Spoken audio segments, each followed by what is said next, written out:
Winnipeg is back in the big leagues and over the moon. Welcome to the Landing Strip with Nick Lynham and Mikey Garcia, presented by From Financial. Welcome back to the Landing Strip, presented by From Financial. After a convincing Thursday night win against the Chicago Blackhawks for the Winnipeg Jets on this night, a 6-3 W. Chicago makes us a lot closer than I think that game was played most of the night late in this one. Mikey, how you doing tonight, buddy? Doing pretty good. Got to watch, an offensive feast by the Jets tonight. Kyle Connor with some absolute beauties. Mark Scheifele just racking up the points. We're going to get to, all the storylines. I'm real excited. That was a good one. That was a good one. And with that win tonight, the Winnipeg Jets tied with the Utah Mammoth atop the conference, atop the Central with 8-3-0 records. Winnipeg with the regulation win advantage. So Winnipeg technically in first through 11 games. Are we setting up to see another wire-to-wire number one finish in the Central? How about that take on a Thursday night? Where do you stand there? Can't believe that we're talking about a team, battling for first place right now, to be totally honest with you. I thought the Jets were going to have a little bit more struggles dealing with the amount of injuries coming into the season. So absolutely, hats off to them for getting the results in a real tough part of the season for them. And yeah, I'm pretty pleasantly surprised that we're getting to talk about a first place team right now. Yes, indeed. So let's kick this show off how we normally do.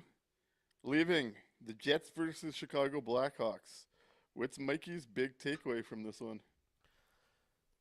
That I thought it was, a cheat code to have Mark Scheifele and Kyle Connor playing so well together. The fact that Gabe Vilardi has now shown up offensively as well just seems unfair. This the offensive trio of them is just absolutely fun to watch when everybody's going at the same time.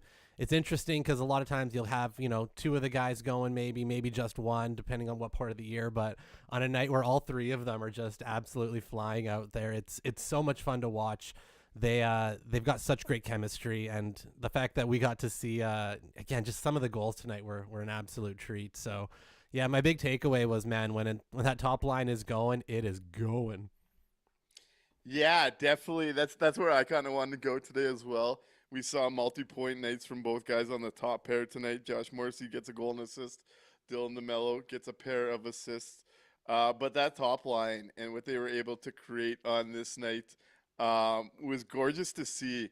And so this game kicks off with that second power play. Vlad Nemestikov getting goals in back-to-back games. He's not the... Let's not forget about Vlad Nemestikov in this week of Vlads. It's the week of Vlad. It's the week of Vlad, apparently. Nemestikov gets his second game second goal in as many days with the power play goal coming from Nino Niederreiter and Gustav Nyquist, who didn't stay in this game much past getting that first assist on the 1-0 goal. Yep. But speaking on the top line, what I wanted to get to, I got a question for you. Mark Scheifele. Mark Scheifele coming down the wall or coming down the side on that 2-on-1 with Gabe Vilardi. Is there, I guess, what would be the short list of players right now, early season, that you'd want to have that puck instead of Mark Scheifele with how much he's shooting and scoring? You see both Spencer Knight and the D-man have to respect that shot. And then he slides it over to Gabe Vilardi, who has one of his easiest tap-ins in his career when that's all said and done. Yep. With Mark Scheifele scoring so much now, adds his 9th later in this one on the early season, but with him looking to shoot so frequently, it just makes him all that more of a weapon throughout the rest of the offensive looks. And I actually thought that goal, and watching how committed Knight especially was to Mark Scheifele as the shooter, gonna mean some good things, and you might not have been too far off with that 100-point thing with Mark Scheifele. He's on pace right now. We've got a couple guys on pace for the triple digits. It's a lot of fun, and yeah, like you said, there's teams absolutely have to give Mark Scheifele the respect now for that shot. You can see it's the first thing crossing their mind. They know he wants it. They know he wants a goal. He's fighting to get onto Team Canada. There's all the things going on, so they're going to be cheating in a little bit, I think, now, and that's just going to be being able to benefit Gabe Vilardi and Kyle Connor even more. So, yeah, I don't know if there's many other players right now that I would want in that spot besides Mark Scheifele.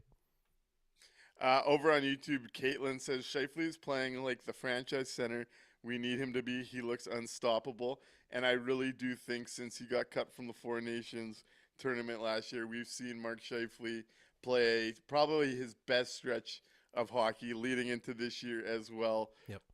Through the second half of last year. And that's huge for this team. If they want to take another step when games matter, they need this version of Mark Scheifele, and he continues to make it, in my opinion, a no doubt that he'll be an Olympian the longer this start goes on. But that wasn't the only pretty play from the top line on this night. I want to talk about Kyle Connor's last goal there. Oh. The patience. Oh, my God. The patience to walk that in, wait out night, and go backhand, short side, top corner. An absolute thing of beauty to put a bow on this game. And that's one of those goals. How many players in the NHL do you actually think scores in that fashion? Yeah, there's guys with time and space that might drive in and potentially score another way. But to hold firm, to be so confident in your backhand, short side, that close to the net. Crosby comes to mind. Obviously, we know he's made a career of it. Yeah. But the list would be quite small. That's a goal that only Kyle Connor on the Winnipeg Jets is scoring. What'd you think of that one from Mr. 81, Kyle Connor, on this night? That one took me right out of my seat. That was absolutely unreal. It's almost unfair. They may as well have not put Knight back into the net at that point. They should have just left it open. Didn't matter if he was standing there or not. Connor was going to do what he wanted to do in that situation. It's why I love Kyle Connor. It's why I love goal scorers. Yeah, are they always going to be great defensively? And are they always going to make the right choice, with the back check? Yeah, probably not. But when they can do things like that and just pull you out of your seat, it was fucking incredible. That was wonderful to watch. So, little debate. One of our group chats were going off. In that third period, if you're in-house or if you're watching, we got treated to two gorgeous goals. On Chicago's hand, the Burakovsky goal, driving out of the corner of the zone. Connor Bedard puts that on a platter for him, and he goes between the legs, net front with Logan Stanley presence nearby. What did you think of the Burakovsky goal? What goal is nicer to you? If you're in the chat right now, we want to know what goal you thought was nicer. Burakovsky between the legs from Bedard, or Kyle Connor streaming into the net for the backhand short side? Mikey, I'll pitch it to you. Which goal do you prefer based on those two highlights we saw in the third period? So I also need to clarify on the Burakovsky one. Not only did he go through his legs, we got to see the replay on TV. He went through Stanley's legs as well. It was incredible. Absolutely the heads up to know where you are on the ice in that situation, where the other guys are. Is there some luck involved in that? Yes, absolutely. But to be in that position, to know what to do and still have it work out is huge. It was awesome. However, I am going to take the Kyle Connor one, not because I'm the homer in this situation, but I do feel like it's a little bit more deliberate. What Connor did there, I think, is a little bit more what he's trying to do, whereas the Burakovsky one, it's get into that good position, try to get your, stick on the puck, and you get a little bit of luck with the way that it can get through both sets of legs and the goalie there, whereas the Connor one to me feels a little more impressive. Just a bit. It's close, but I'm going to lean Connor. The chat is avoiding picking an answer here. I see Harjivan Parwana says, just got to respect it. That play was nasty. Yep. Kyle Korsveld says, don't make me choose. Come on. We want to get you off we want to get you off the fence post there. Lucas Trapp says he's in for the first landing strip of the season. Good to see you, Lucas. What's up, Hope Lucas? all has been well. Kevin K says, well, to be fair, NHLers stick handle through pylons their whole lives. KFC was flat nasty. Bit of a shot there.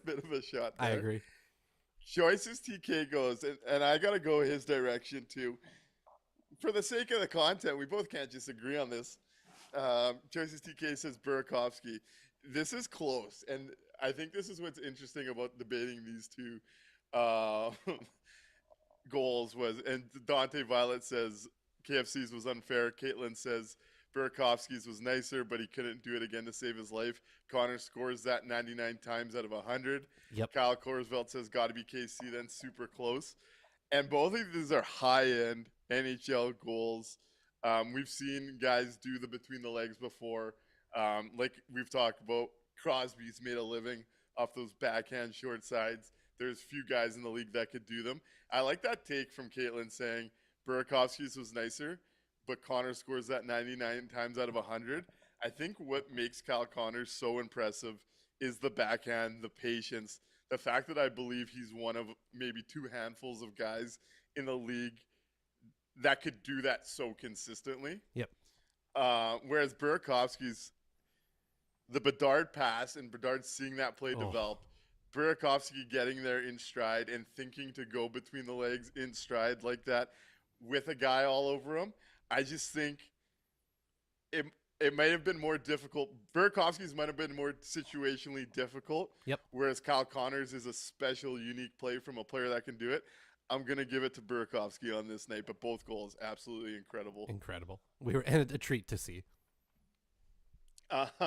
Choices TK taking some NBA lingo with the goal is a poster with Stan immortalized.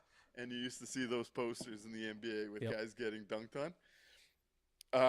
Al Camino was equally impressed with the cross-check Stan delivered. Another penalty from the big man. Yep. And it's one of those things. You do it once, you might get away with it. When you follow up with a second and a third, especially with his reputation, just not going to get away with it every time. Though, let's talk a little specialty teams. Penalty kill goes 3 for 3 on this night, and I didn't find Chicago all that dangerous. That team's got a ways away to go. I think that they're the closest thing to a modern day Buffalo potentially. Yeah. Of the rebounds or the rebuilds. But I thought the Jets' kill today was strong. One thing I'm curious about, I'm watching more and more the penalty kill because I've been worried about some of the seams they've given up in opportunities and felt the goaltending has really carried that group. I thought they did a good job of making reads off each other and making good jumps, but you could tell that as long as they're working off each other, this thing could work. But if one guy goes a bit rogue, that penalty kill could come unglued a little bit. Yep. But 3 for 3 on the PK and 1 for 3 on the power play, the specialty teams of the Winnipeg Jets continues to be a difference maker. What'd you see tonight? It's good to see that the motion is back into the power play. And we can't I know they went 3 for 3 again tonight, but man, we're tempting fate here. We can't be taking so many penalties and some very preventable ones. There's certain penalties you have to take. Men? That's the one I wanted to get to. How? Again?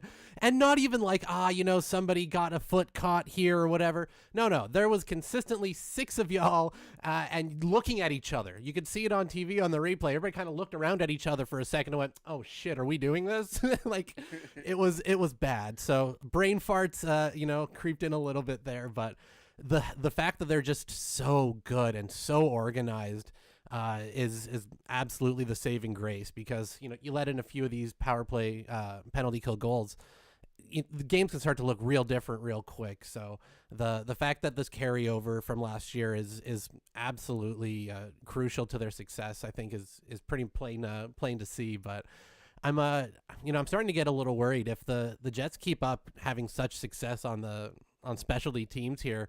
How long before teams start calling for Dean Chenoweth and Davis Payne? Yeah, we'll see. I don't think we got to worry about that quite yet, but it has been great to see. Yeah. One thing I found interesting and good, to be honest, is you could tell our Neil this week has been getting a bit frustrated with the level of play and the amount of time that has been spent not playing Jets hockey.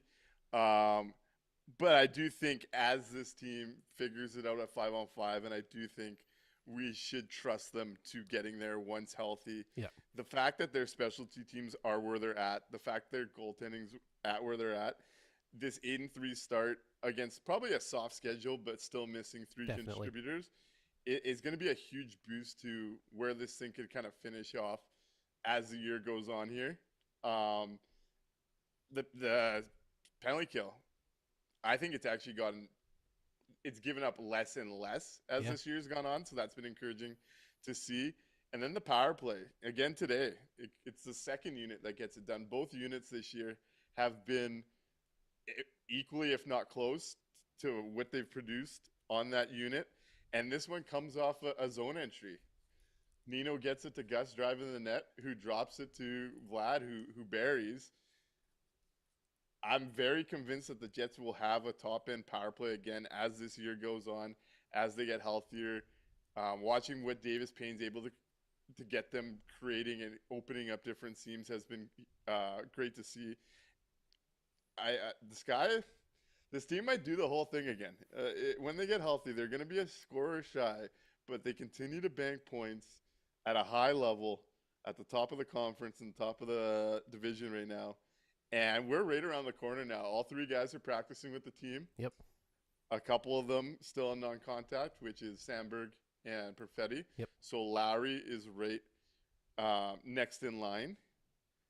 But this is a good place to be as we enter November, getting through that injury stretch, being at the top of the division. I think you got to be happy with that. Yeah, we were hoping for a 500 squad, getting these guys back. We're going to be getting them back as a first place team with a bunch of points already banked there. So that's it. Just you can't stress how important those points are come later on in the season. It gets real hard to make up space. So if we can start getting ourselves into that position, like you said, they're still a scorer away from being a scary team, a team that you want to avoid come playoff time. But for right now, if they can start getting healthy, that's the number one priority. Although I do like a comment from Lucas Trapp over on YouTube. Lucas says, it's concerning how old these players are this year. Are they really going to make it a full 82? And the Jets right now are the second oldest team in the NHL, just behind the LA Kings. So that's an interesting thought, right? This is a win now group. If you want to look at it as a glass half full type of thing, yeah, they're the, one of the oldest teams in the league, but I'd argue that's because they are a win now group, and hopefully the management sees it that way too. And they continue to win right now. That's right. A little update here. As Gus Nyquist left this game, at what point? I know you wrote this down. At what point in the first period? 11:57 remaining. Gus Nyquist left the game at 11:57 remaining in the first period. Choices TK gives us an update from Mike McIntyre. Coach Scott Arniel wasn't able to provide any further clarity on Gustav Nyquist, who left the game with an injury in the first period. He tweaked something there in the corner, so we'll look at it tomorrow and find out. Are we going to see Adam Lowry for Gus Nyquist as potentially a bit of a swap out here? I guess we'll find out more tomorrow. It's hard to guess. Hard to guess. Even if Lowry comes in, I wonder if they still don't bring in another winger as opposed, and maybe drop Parker Ford out, and I wonder if one of the other guys comes into wing or if Parker Ford slides over. I'm not sure. Yeah, that'll be something to take in mind. What'd you think of Parker Ford today? Let's keep it there. What'd you think of Parker Ford today? Yeah, the fourth line in general was okay. They weren't really much of a negative out there. I wasn't really sure how he was going to I was expecting him to play wing more than anything this year. I don't think we really had him penciled in playing many games at center. We've thought maybe, Gus, our Gus, the Gus 1.0 would have been taking the spot there generally. But Parker Ford's he's been effective for a guy that maybe doesn't have the same type of size that you would get out of, a Gus. But he's been okay. I think he's been fine there. I wonder if he is absolutely the number one guy that they're going to have, coming in for an injury spot like that, or if they do try going back to one of the kids on wing again. I'm not sure. Yeah, that'll be interesting. We'll be watching for that tomorrow. Lowry right around the corner. Gus potentially leaving. Might be one of those years where we just never see a group ideally healthy. Formally says, can I ask you to increase your master gain for the next show? It's so hard to hear these shows on my phone, and that's something we'll take a look at after today's show. Hey, formerly, do you mean for live when you're listening to us right now, or on the replay? Just so I know which one to look at. Thank you. Al Camino's take on Parker Ford. Parker Ford is a guy dumb coaches love. I thought we didn't see a whole lot of minutes from that fourth line. No. Like you said, they weren't a negative. The one big play that stands out to me, Parker Ford blocks that shot in the D zone, then goes running the other way. Though we didn't get much of a look off of it, you see the effort and the motor with Parker Ford. You're probably missing some of the skill and talent, but I think he's the type of guy. I wouldn't be surprised if he sticks around in the press box, plays some fourth line minutes. Nothing sexy, but nothing that's killing you either. Yeah. Yeah, it'll be interesting to see which way they take it, especially with Lowry potentially coming back. Caitlin's take is he's looked better than Lambo and Chibi, to be honest. Formally does say we're talking about live. Okay. Kyle and Lucas do say that the audio is good for them, so thank you all for letting us know. Appreciate it.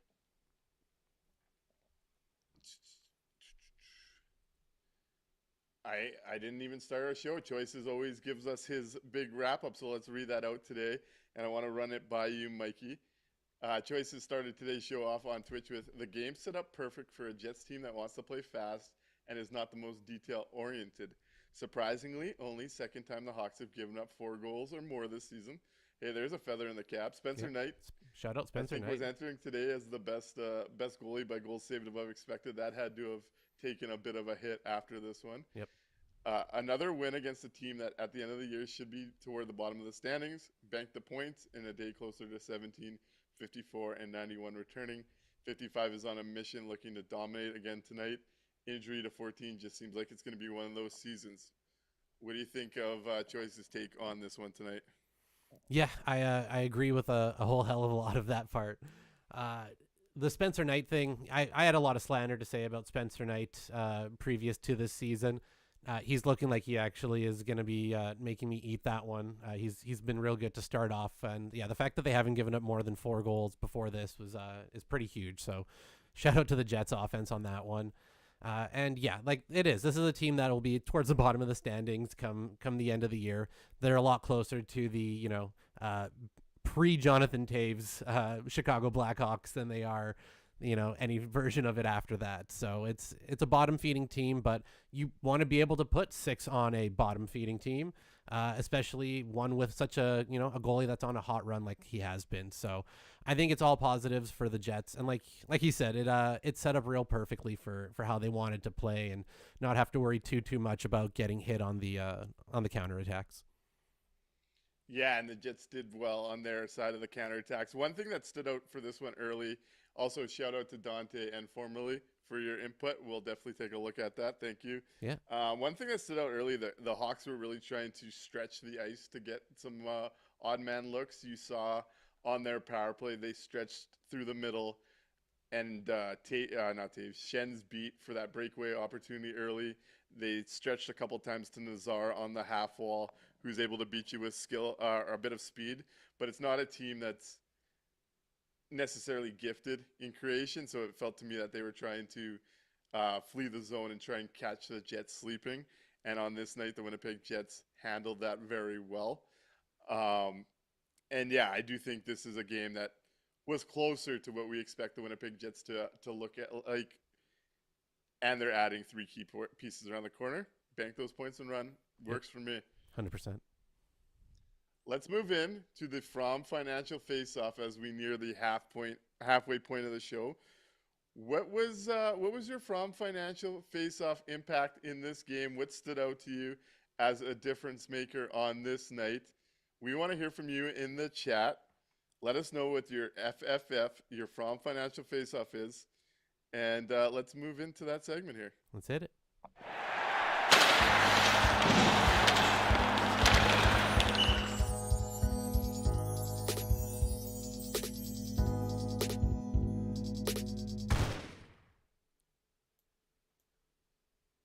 Right on.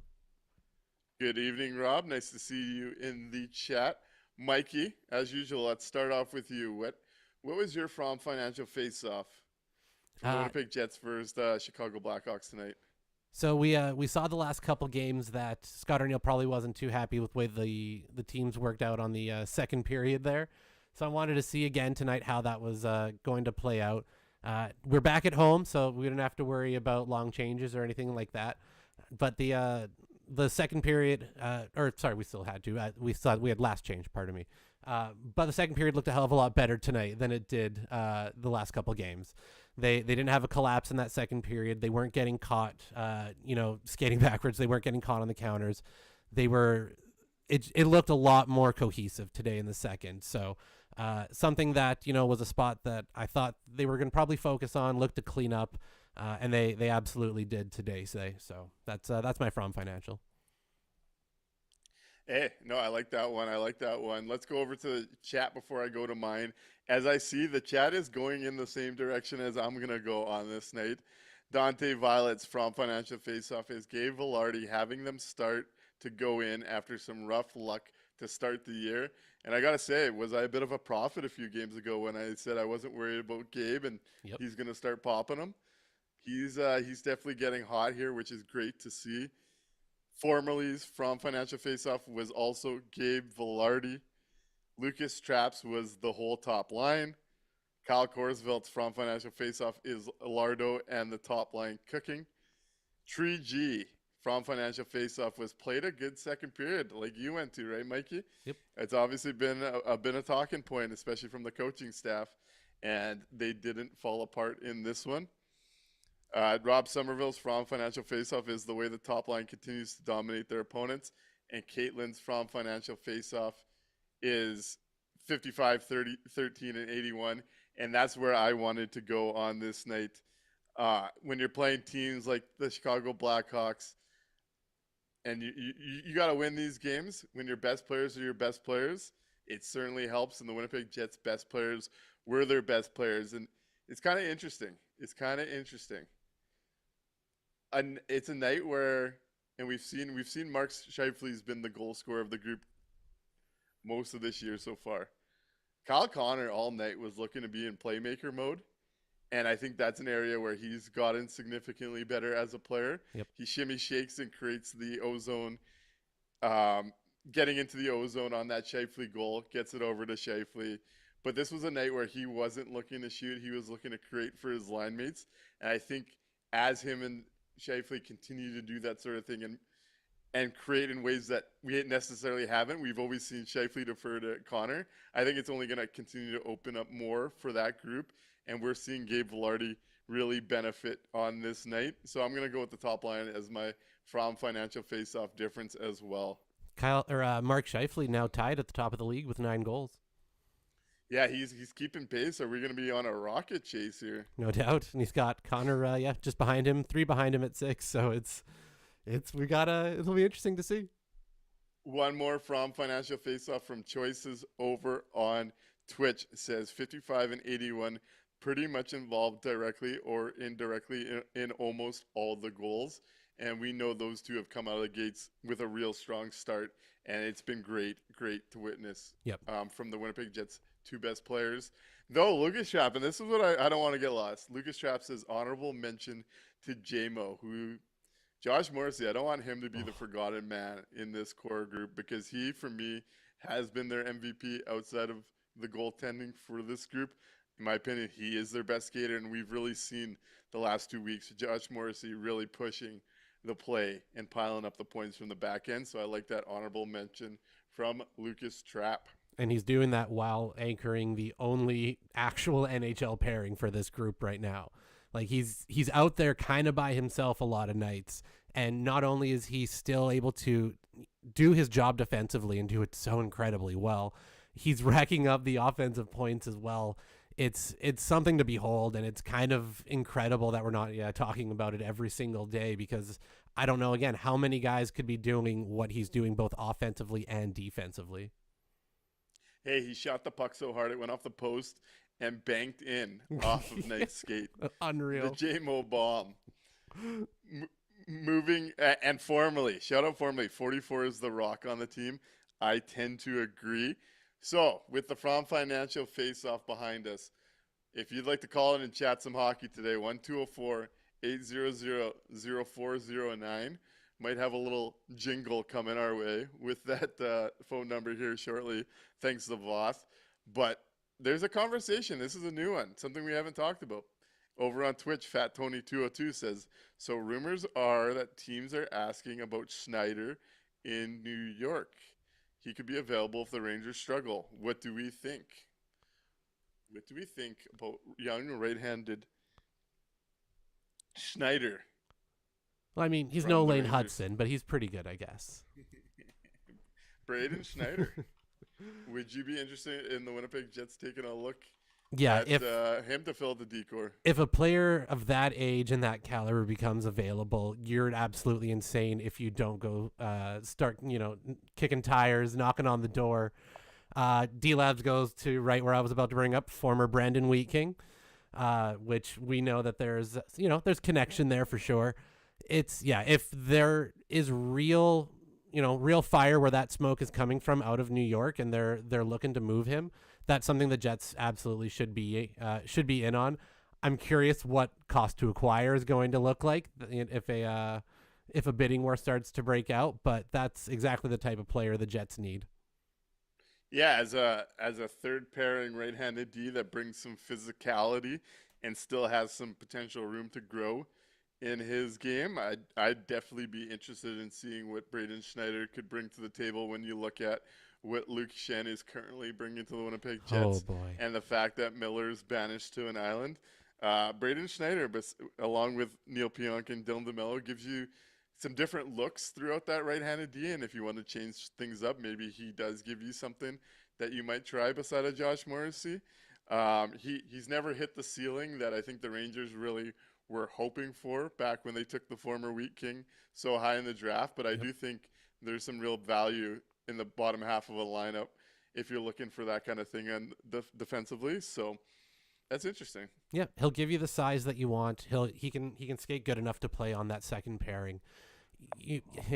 And we didn't have to be the one to spend a first round pick to go get him, right? To draft him in that spot initially. So, yeah, if it's true that they are starting to, say, hey, the fire sale might be on, that's exactly the type of guy the Jets should be in on.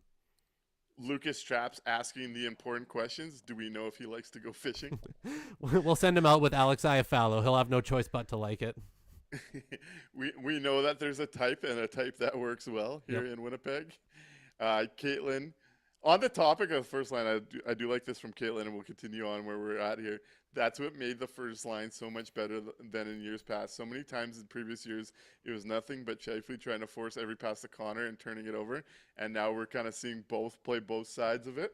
Yep. I thought that was an interesting point from Kaylin, who also asks, what the F is Rangers management doing the past 2 years? Whew. That's a great question, and I'm glad I'm not a Rangers fan and don't have to ask it, because it's kind of a mess right now. They've been sending themselves off a cliff, that's for sure. Yep. That's for sure. Dante Violet lets us know J-Mo got the jacket tonight, and they revealed he had the flu tonight. The Josh Morrissey flu game. Oh, my God. Yes. Who delivered his pizzas last night, eh? Yeah, no doubt. That is good. That is good. Formerly also wants to add he wants to add the Bruins to the what the hell has management been doing there? Oh, I love Here's that. what pissed me off with the Bruins. Here's what pissed me off with the Bruins this week. And the Flames. Honestly, I might go on a little Flames tangent here. So there was some smoke from Elliot Friedman that the Bruins and the Canucks were talking Pavel Zacha trade. Also, Jets related. Friedman went on his podcast saying he had heard a rumor last year that the Jets traded for Zacha, but he didn't waive, and he's been told that that is not true. So I don't know what we read into that. Maybe the Jets will be interested in Pavel Zacha here if the Bruins continue to struggle. But apparently he did not shut a deal down to Winnipeg. Okay. But all of a sudden, Pierre LeBrun's reporting that the Bruins see Zacha as a valuable member of their future and they want to sign him first. If you're one of the old worst teams in the league right now, what the hell are you doing committing to a Pavel Zacha when no one's willing to trade centers? And this is a clear spot where you can get more than he's worth because of the desperation. Yeah. I don't get it. And you're seeing the same conversation, though I know this is ownership driven. Calgary has to have one of the worst two Canadian owners. Where they don't want to trade Kadri unless Kadri asks out. He's 35. This league's starving for centers. You're so far away from contending. What the hell are we doing here? Yeah. You wonder why Canadian teams haven't won the Cup so long. What the hell are we doing here? Yeah, it's not a country club. It's not a retirement home. you have a valuable asset that you can still move at the deadline for something. And like you said, you're nowhere near contending. You shouldn't be holding on to those guys. It makes no sense. The Bruins one I kind of get because they, for whatever reason, they think that they can still kind of turn it around. Calgary, it's complete, like you said, it's ownership driven, and it's just a fucking mess. And it has been for years. They want to stay in the fight. What fight? They haven't been a playoff team. Yeah, there is no fight. Like, they showed up to the bike racks at 3:00, but guess what? Everybody's gone. Like, it's not. There's no fight. Joyce's but, DK says, yeah. but the new arena, we have to be at least mediocre. Fat Tony 202 says, please, Jets, no on Zaka. I have time for geeky. Jets collect older brothers named Morgan. I would take Morgan geeky, actually. Yeah. He's been a solid year. Add some shooting talent. Add some Manitoba. Yep. Manitoban. Yeah, I'm all in on geeky would be a fine ad on that one. And I'm also okay if they don't bring in Zaka. That's not a name that I would have high on my list whatsoever. He would be totally the type of player that fits into the mix of this middle six, but it wouldn't be like the whole push. Yeah. Here's a question. I was having this debate's come up a few times today. Let's talk about it. Formerly says, barring injury, I don't want to see the Jets try to fill the 2C hole this year. 19 gets better every day. Now, 11 games in. What do you think of that stance, Mikey? Where are you at with the idea JT is or will be a 2C in Winnipeg? And do you agree or disagree with formally here? So I don't think the Jets have much of an opportunity to go out and get a legitimate 2C. Anything that you're going to get at the deadline is going to be ridiculously overpriced, and they just don't seem to want to be in on those type of deals. Not to say that they're not willing to spend, it's just they don't seem to want to overspend on certain things. And I'm wondering that if they're going to feel a little bit gun-shy coming off of how things went at the deadline last year, where it seems like they maybe were used to get, a little bit better deal out of another team. They weren't really in on it, and players waving things. So I honestly am okay if a 2C isn't what the number one priority is for them at the deadline. I'm really just going to be looking for a goal scorer. If we're talking about forwards, not looking at the defense yet. If we're just talking up front, I just want a goal scorer. I just want somebody that they can use to start putting the puck in the net in that middle six. Taves is getting a little bit better, each game. It kind of looks like each week. He had 6 shots tonight when he had 8, in the whole season coming up to tonight. A little bit of extra motivation, I'm sure, playing against the Blackhawks, but like he is starting to come into it. I'm a little bit, though, more interested in if the Jets are going to play Adam Lowry in a little bit more of an offensive role. You have Jonathan Taves now, who is well regarded and well known for his defensive hockey, for his hockey IQ, for his positioning, right? You've got a guy there that if you want him to start to anchor, a quote unquote shutdown line, I could see that being a path that the Jets go, and would allow you to then play Adam Lowry in more offensive situations with more offensive players, which I think that part of his game is there. We just never get to see it. And he gets to act as the safety net for those offensive wingers, so he can, clean up any mess and they can go out and have a little bit of fun with it. That would be kind of my preferred way of them kind of doling things out, as opposed to, looking at Jonathan Taves as the quote unquote 2C. I would rather maybe Lowry with the more elevated minutes and the offensive situation, and try to see if there's something you can build off of that with Taves as a reliable piece behind. Yeah, so some comments first before I jump into my thoughts on this. Caitlin says, I agree. It doesn't need to be a center now, but we still need another top 6 forward. Harjivan Parwana says, reality is we will not be able to fill all of our gaps in our lineup. We will have to triage the needs. Formally says his centering passes are superb. He is also an ace on the faceoffs. And yeah, he's definitely been a face-off ace. And there was a couple centering passes to Vlad early in this one that just missed with about a minute left in the first. He's definitely been someone I've been impressed with the offensive side and the creativity, though things haven't quite clicked yet necessarily.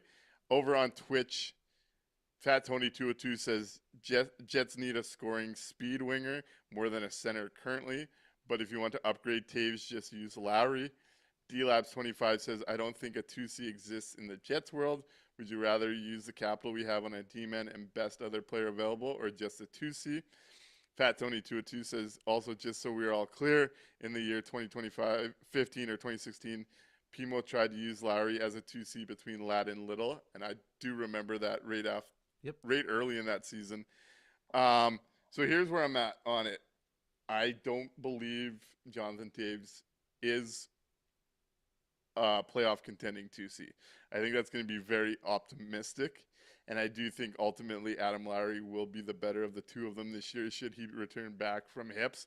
So I'd be interested in what you're talking about here, having Lowry have an offensive winger, which is something we haven't seen. We've seen him so committed to this defensive shutdown group, and we know that the minutes are going to be there, and we know in the playoffs we need that line to produce offensively.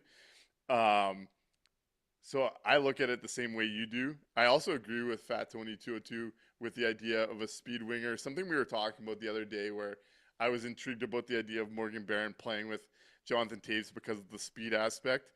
Jonathan Taves historically, and looking where his game's at right now, could use some speed beside him in that ad.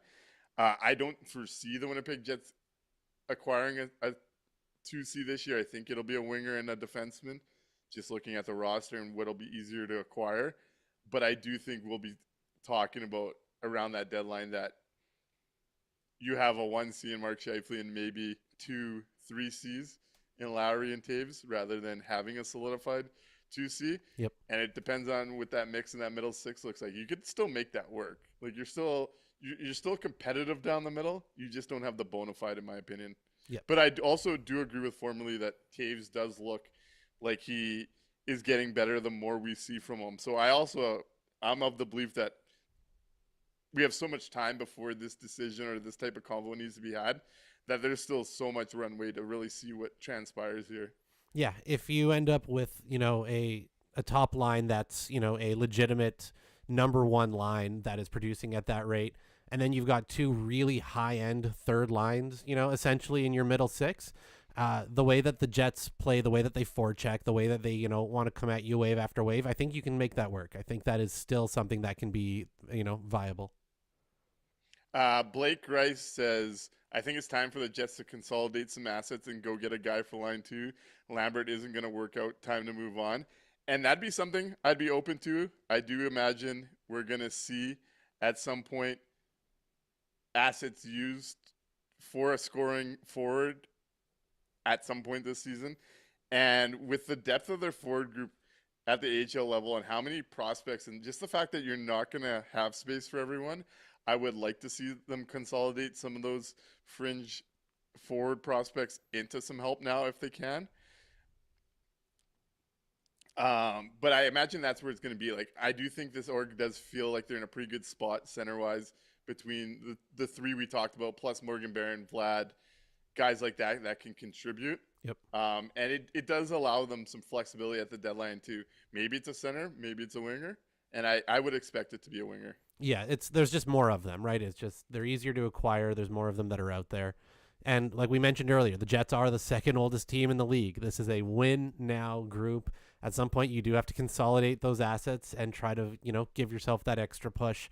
So if that's going to be this year, if they are more comfortable now having Taves and Lowry in that spot, it does take the pressure off to have to find a center, right? Last year it was has to be a center. And they maybe got a little caught up on that with the Brock Nelson thing, no plan B, whatever, we're not going down that road again. Whereas this year, if you've got Lowry and Taves both playing at a fairly high, NHL level, you gives yourself that flexibility, right, to upgrade their wingers and give that extra punch there. So it almost feels like a better situation going into the deadline this year than it even did last year. My bad to the chat where apparently I said Blake Christ, like Jesus. Yeah. It should have been Grist or nope. Grist. Sorry, dude. Sorry, Blake. Catching up with the chat. Caleb, mustache looking stellar. I appreciate that. I have a little update. Yeah. We'll save that to the end, though, on that situation. So things are becoming a bit more clear in my world. Phyllis has jumped in and says, hey, Nick and Mikey and everybody in the chat, I smashed the like. If Phyllis is able to smash the like, so are you. Make sure you like, subscribe. Let some people know. If you like talking Jets, this is a place that they could come hang out and are more than welcome to discuss what they would like to. As formerly says, thanks for having that discussion. That's what this show is all about. We want to have the discussions that you, the fan, wants to have. And that reminds me, over on Twitch, Fat Tony 202 says, with the Shifley Olympic talk, does Connor make US? So obviously, Connor made the Four Nations team and then very quickly found himself on the outside looking in as that tournament went on. Do we expect Kyle Connor to be on the U.S. Olympic team? Yeah, I think even with the way things went at Four Nations, he's going to be, again, he's on a 100-point pace. He's on a 50 goal pace. It's going to be real hard to leave that at home entirely. Whether or not he ends up on the first line or the extra forward or whatever, that can be discussed by the management group at that time, and then we can all, pick it apart on the show afterwards. It'll be great. But I do think it'll be way too hard to leave him off with how good of an offensive season he's having. And the more that Shifley continues to build his case, the more it's going to benefit Connor, because he's going to be benefiting off of those assists, off of the goals, off of the entire play. So, yeah, I think Connor still gets absolutely on the team, no question. Yeah, I think he'll be there as well. You get the extra roster spot. You got to take the 30 to 40 goal guy, even though they didn't utilize him in that way, and he found himself sitting for the last one. And I do think what makes both cases stronger this year is how reliant the Winnipeg Jets are in first place on that group to score goals. Like, I just think that there's an extra bravado to what they're doing with the current iteration of what the Jets look like that stands out in a way that hasn't. But yeah, I'd be surprised. I think Kyle Connor will be there. I'm guessing it's going to be Kyle Connor, Mark Scheifele, Connor Hellebuyck, Josh Morrissey, Yep. Nino Niederreiter, Yep. Vlad Nemestikov. Oh, Russia's not there. Yeah. Nope, not allowed. So it'd be those five Yeah. then, right? Do you see anybody else? Where's Gusev Nyquist from? Finland? Yep. Would he be there? Probably not. Maybe. No. Definitely not. Caleb says, I don't expect the Olympics to be as physical. Casey will be on the team. Harjivan Parwana says, Casey being scratched in the finals for Kreider was also one of the most lambasted moves in the finals. Not stressed about it. Exactly. Turd Ferguson's, without a doubt, KFC makes the Olympic team. I think we all expect KFC to be there. Though Fat Tony 202 points out Caulfield, Thompson, Keller, Cooley, all at the same level of scoring right now. Both Team Canada and Team USA are going to have some interesting choices this year. I expect Tage Thompson to be there after he wasn't at the last one. But there is the extra roster spot. Yeah, I bigger think roster at the Connor Olympics. is going to be there. Yeah, bigger roster. He'll definitely be going. I'm pretty sure. I'd be beyond shocked, and if they left him at home and then absolutely don't go out and dominate and win gold, there'll be a million questions that they'll have to field, as opposed to, again, if you bring them and then things don't work out in terms of line mates and chemistry and whatever. Tico Napoli. This is why you're the mayor of Transcona. So it reminds us, Nyquist is Swedish, not Finnish. Swedish. Thank you, Paulie. There we go. And he's got Nino on Team Swiss, which I agree. I want to go to a few different spots here, but let's go while we're on the Olympic talk. Blake Rice says, did anyone hear Hustler take a few weeks ago that Taves could be in the conversation for Team Canada? Do you see that one, Agent Will? As a coach, are they bringing him in as like a coach? Yeah, that's a great idea. Tonight on the broadcast, Kevin Sawyer told us how Jonathan Taves coaches himself. So yeah, that's absolutely, he'll definitely be there. Or maybe they're gonna buy him a ticket and he can be a flag bearer. I don't know what we're. Yeah, I don't see him there. No. I don't see him in the conversation. He could be a flag bearer though, right? Don't they have those at the Olympics? He could be the. D. Mart points out, see, these are the little plays. These are the little plays I like that people notice different stuff, because I had seen this one as well, and I'd forgotten about it. D. Mart on YouTube. 55 gave Iafallo a nice tush push in the second to help him on the back check while he went off for a change. He is so dialed. And, yeah, Mark Scheifele is dialed in on all the little details. Yeah. I saw that one in-house, and I'm glad you brought it up. I had made a note about it. But it's a little thing. Everybody sees something else. I like that point throw out from D. Mart. Fat Tony does make a good point on the American team roster building. Fat Tony 202 says it's the Blues brain trust. Let's not take anything off the board, and that is fair. That is absolutely true. Bill Guerin down in Team USA as well. Yeah. Yeah, no, that's fair. Stick We'll to see where it working goes, out, but I Billy. expect him there. Yeah. Kyle Korsveld says, I love guys like Cooley, but Connor just has such a longer track record. Yeah. Blake has a couple. Where was the other one here?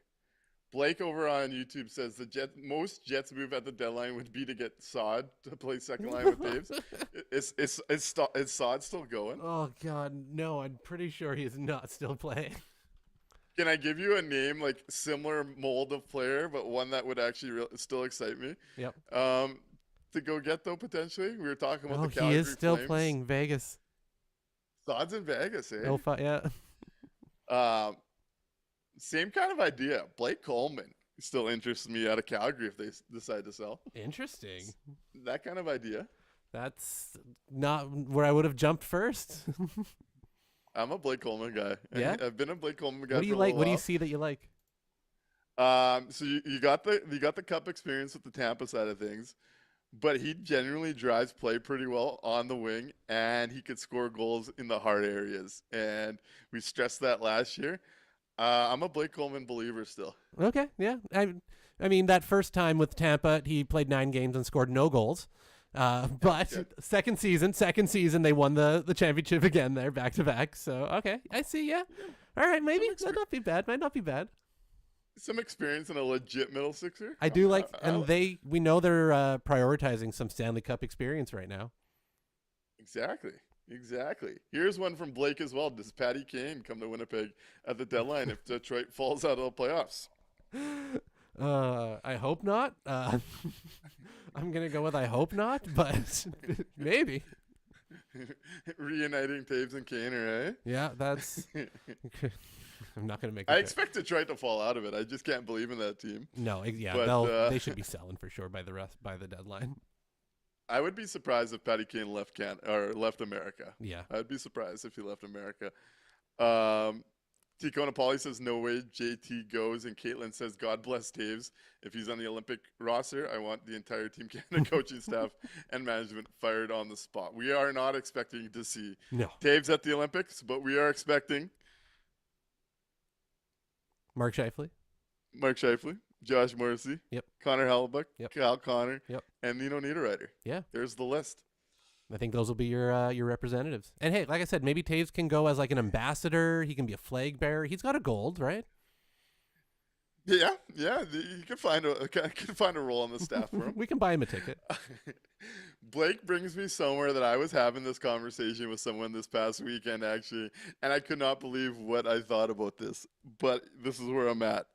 So Blake says, I have a more hot take out of Calgary. Do the Jets go get Huberdeau from Calgary? It would fit the current window with the contract. This would be a poison pill that Chevy takes for his own core. What do you think of the idea of bringing Jonathan Huberdeau into Winnipeg to help fix the second line offense? How much is Calgary retaining? That's because we're not eating that. We're not. No, I'm so out on eating all of that contract. Not a chance. No, that's gonna be a no from me, dog. I'd be real out on that one. Year 3 of an 8-year contract, 10.5 AAV. Are we really gonna do that one? Really? Yeah, 50%. Sure. If they're gonna retain 50, then we can start to talk about it. Okay, Is 50 where you would have to start, or is there a number you'd go before then? No, I'm not touching it. Well, like realistically, yeah. If they're willing to retain at least 30% at minimum before I'd even have the conversation, and even then, I'm still not happy about it. Living in this fantasy world, I've talked myself into the idea I would take Jonathan Huberdeau on in the Jets' current spot. Sell me. You're gonna have to sell it to me. And Blake's doing it. Blake's doing it right. Blake's selling. I'll let Blake sell it. Blake says Huberdeau asset value sucks right now and it wouldn't cost much, but Chevy has anchored himself to this core. This is not as crazy as we think. I'm against it, by the way. Here's where I'm at.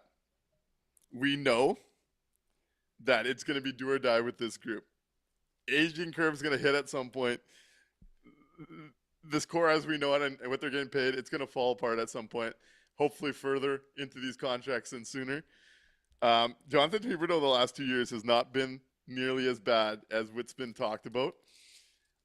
That if you go get him cheap, and I would prefer some retention, I'm all for it. They need offensive punch. It shouldn't cost much. He's been pretty good, and we're all in it on this little window. It's all gonna fall apart at some point. Okay, wait. Hold on. It's a cheap asset cost to do it. Hold on.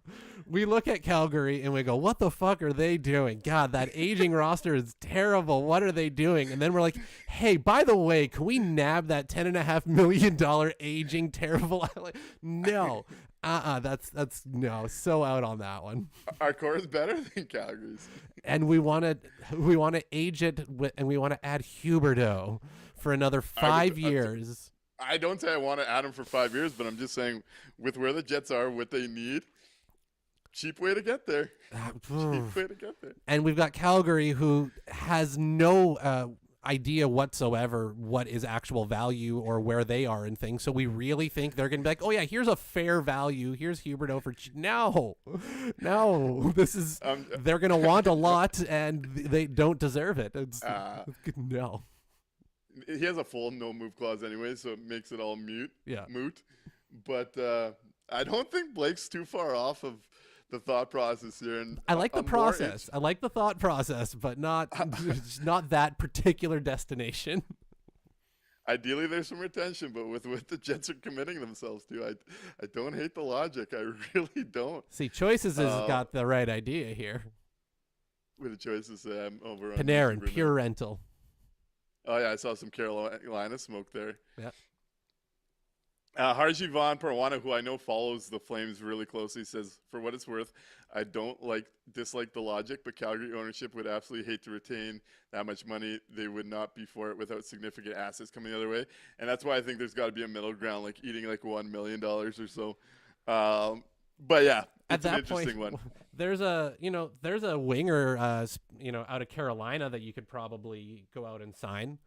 A slow start to the season, probably won't cost you a lot to acquire, only signed for 6 seasons, right in the Jets window. I'm just saying. And it'll only cost you $8.5 mil AAV instead of 10.5. One's actually more likely to move than the other is not. So, Blake also says Jets are about to be Calgary and the Islanders in 2 years. And the we ship is already in motion. Oh, we do. We want to hurry up and make it Huberdeau. What are we doing? Jets are anchored to this core. Let's ride. Me and Blake are on the same mindset right now. Truly, me and Blake are truly seeing this the same way. You guys are killing me. Are they giving us Zane to take him? Thank you, Dante. They are not. But let's move into the 3 stars after that conversation. And actually, I like this from D-Mart too. Koepke can't finish despite being all over it. Aces on the PK though. Continue to like what I see from from Cole Koepke. There's a real 4th line player there. Totally agree. That's been the kind of bright spot off the 4th line. Now that Morgan Barron's kind of pushed up the lineup a little bit. The other 2 guys have been fine. They haven't cost us games or anything like that. But it's been a little forgettable from that 4th line. But yeah, Koepke's had some moments. Harji Von Parwana says, Nick is the heart and Mikey is the brain. This is hilarious. Love this, man. We appreciate you being here, and I'm glad you're enjoying it. We enjoy having these conversations with you.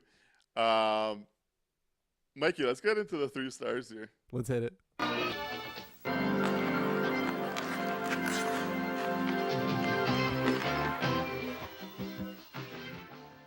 Right on. Right on. Ticona Polly says Nick, JP, Paggio, and Go. Quality middle six center, but we're kind of talking about needing scoring. Yep. I don't know if JG Paggio is that mix. I think it'd be acquiring more of the same in the middle of the ice. Yes. Though a quality player. I like JG Paggio for a playoff team. I just don't know if that's what the Winnipeg Jets need to take another step. Yeah, totally agree. It's a good player, but we've got Lowry. It wouldn't quite fit what they need. Like you said, we need some goals. Turd Ferguson says, hold on, as long as I've known you, Nick, all you've done is shit on the Huberdeau contract. What the fuck, hello? And hey, day one, you could go back. I'm sure there's tweets. Day one of that trade, I said Calgary can win this deal if they hold on to Uyghur and they flip Huberdeau, who was on a $5.9 million deal, and they signed him instead. I'm not saying Huberdeau's on a good deal that you want to acquire. Very bad. I'm saying Huberdeau, the player, in a position like the Jets, where everything is going to need to happen over like the next 2 years, will not cost you the prospects, will only cost you money. And with the cap rising so much, I don't know where the Jets are going to find the influx of talent. Huberdeau might help you solve a second line that needs more offense. He might do it. I'm not saying I love the player. I'm not saying I love the contract. I think it's an interesting way to get an influx of offense into the window, and then he's gonna also help push this thing off the ledge when it finally gets there. Blake is 100% right. We're committed to this. We got to ride. This is one way to ride cheaply and watch it all fall apart together. It would need to go exactly how Caitlin says. Maybe Perfetti can fill the role of Barkov and make him a 100-point player again. Somebody would need to fill that Barkov role to kind of drag him to those point totals, because I don't know, man, 10.5 for the next 5 years. It's not great. It's not great, Bob. I'm not saying that this is a home run swing. D-Lab's 25 seems like Hayes, but with a bad deal. No, I don't think that to that level. I'm just saying I see the logic, and I would talk myself into that ad on the cheap. I really would. Oh, what do you think about Dante Violet? Probably get Brock Besser because Vancouver is done. If you remember me last year, I am not interested in Brock Besser. Still no interest? Okay. I'm more interested in Jonathan Huberdeau. You heard it here, folks. Nick wants to trade for Jonathan Huberdeau and does not like Brock Besser. Turd says I was with you on Coleman, but you lost me on Huberdeau. Hey, I'm not saying it's the smart thing to do. I'm saying asset-wise and what this team needs offensively, he might be able to give you some juice on the cheap. That's all I'm saying. This isn't me. This isn't my big stand. I promise you that. No, you heard it. Nick wants Jonathan Huberdeau, number one target. I just see the logic. Mikey, who's your 3 stars on this one before we get off the rails? I'm going to go with Jonathan Huberdeau at number 3. No. I can't. Okay. 3 stars. I have those. Oh, God. Okay, at number 3, on the back of the goal alone, Kyle Connor. Absolutely just wonderful. I'm still just buzzing off of how fun that goal was. He's getting my 3rd star just off of that one purely. Number 2 star going Mark Scheifele, continues to rack up the points, leads the league now in goals, on pace for 100. And number 1 star, Morrissey flu game. Absolutely dominant offense, defense. He's doing it by himself essentially, and hasn't missed a fucking beat. So Morrissey's flu game gets the number 1 star from me. It's tough. I didn't even have Morrissey in my list, and now you got me feeling guilty. Right. Formally says I've laughed out loud a bunch in the last 5 minutes, and that's what we like to hear. That's what this is all about. We're just here to talk hockey, share some laughs, share some takes, and enjoy the little things in life. I'm having fun with it. My 3 stars, and then a little bit of an update from me. My 3 stars on this night. I'm going to go the entirety of the top line throughout the 3 stars. I'll start with Mark Scheifele as the 3rd star. He's been a man on a mission. Gets another goal to continue his league-leading tide for first in goals. Couple assists on this night, a gorgeous one to Gabe Vilardi. I'm going to go Kyle Connor as the second star in playmaker mode on this night, and then puts up what I had as the second nicest goal of the night, which you had the first nicest. Stunner. The patience, the vision, the backhand from a goal scorer. Absolutely beautiful to put the icing on the cake for Kyle Connor on this night. And then number one, Gabe Velarde. It was a little slow for him, but he turned the CLC into a bit of a Macarena party with 2 goals on this night. I'll give him the number 1 star. Then a little personal update from me. Got my results of my chemotherapy this week. Currently cancer-free as far as active cells go. So that was very encouraging to find out. I'm not out of the woods quite yet, as mid-December it sounds like I will have to go in for a bit of a surgery to take out a mass that still exists that could become cancerous or something else. So currently cancer-free as far as active cells. Have to go through a bit of a surgery mid-December, but hopefully that'll be the end of it, and it's the journey continues. So I know a lot of people have reached out, wanted to kind of share that here, and we'll be back Saturday afternoon game, 2:00 start. Yes, so sir. if the baseball goes to Game 7, there will be no interruptions. Are the Toronto Blue Jays winning tomorrow in 6? We need to know. They are winning tomorrow in 6. I called it Jays in 6 right from the jump. They're putting this one to bed at home tomorrow. I can't fucking wait to see the Jays win the World Series, man. This is going to be so fun. I've been waiting my whole life for this shit. I'm so excited. Yeah. Yesterday's game, right from the opening pitch, was a ton of fun to watch.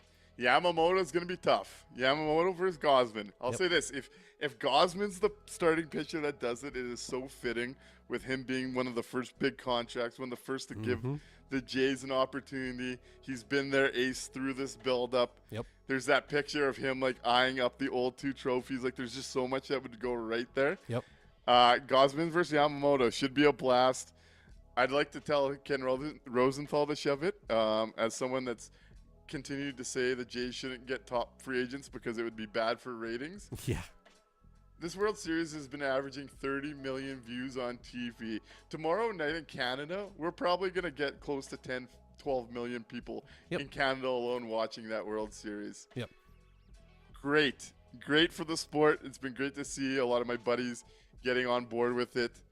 Should be a fun Friday night. We'll be back to talk hockey Saturday early evening after a 2:00 start. I hope you all have a great rest of your week. Thank you for the kind words in the chat with my health update. Very much appreciate all of y'all. And we'll be back Saturday for another version of the landing strip. You all take it easy. It's great to see you. Great to chat with you. We'll be back. Right on. Good night, everybody.